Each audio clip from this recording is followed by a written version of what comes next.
Ram ga phung shang zat la shi o miri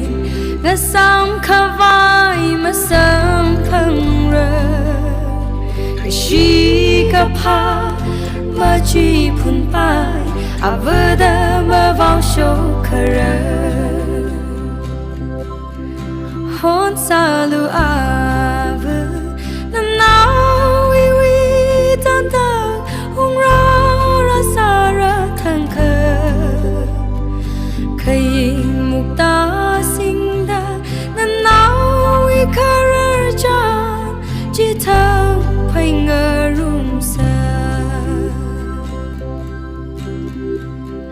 si phang jing road lung li sat la la ave so kami pa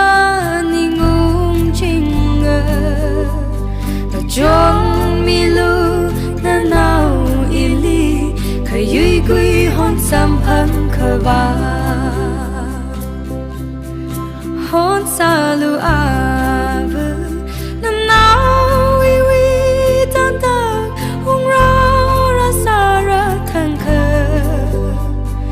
khai mukta sing na now we karar cha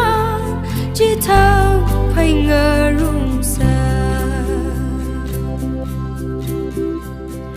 ga shan da ma ka khui vare we them sa